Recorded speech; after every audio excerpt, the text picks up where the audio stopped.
Indian രാഷ്ട്രീയത്തിൽ നിർണായക സ്വാധീനം ചെലുത്തിയിരുന്ന ഇടത് കോട്ടകൾ തകർന്നടിയുന്ന കാഴ്ചയ്ക്കാണ് 2026 നിയമസഭാ തെരഞ്ഞെടുപ്പ് ഫലങ്ങൾ സാക്ഷ്യം വഹിക്കുന്നത്.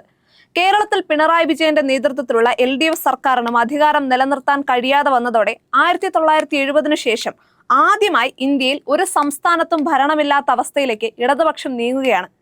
140 മണ്ഡലങ്ങളിൽ കേവലം 35 സീറ്റുകളിൽ മാത്രം LDF ഒതുങ്ങുമ്പോൾ 100-ലധികം സീറ്റുകളിൽ UDF ഭരണം ഉറപ്പിച്ചു കഴിഞ്ഞു.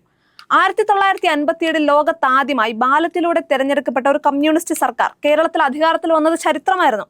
1977 മുതൽ 34 വർഷം തുടർച്ചയായി പശ്ചിമ ബംഗാൾ ഭരിച്ച ഇടതുപക്ഷം ജ്യോതി ബസുവിനെ പോലുള്ള കരുത്തരായ നേതാക്കളിലൂടെ ഇന്ത്യൻ രാഷ്ട്രീയത്തിന്റെ ദിശ നിർണയിച്ചിരുന്ന കാലത്ത് നിന്നുമാണ് ഇടതുപക്ഷത്തിന്റെ ഇപ്പോഴത്തെ തകർച്ച.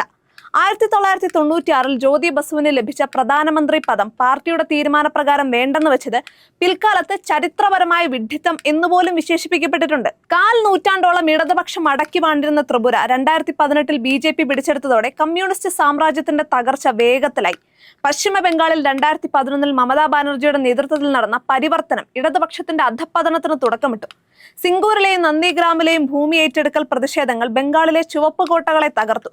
പിന്നാലെ ത്രിപുരയും നഷ്ടമായതോടെ ഇടതു കക്ഷികളുടെ ഏക ആശ്വാസം കേരളം മാത്രമായിരുന്നു. 2021 ഭരണ തുടർച്ച നേടി ചരിത്രം കുറിച്ചെങ്കിലും 5 വർഷത്തിനിപ്പുറം കേരളത്തിലും ജനപിന്തുണ കുറയുന്നതാണ് ഇപ്പോഴത്തെ ഫലങ്ങൾ സൂചിപ്പിക്കുന്നത്.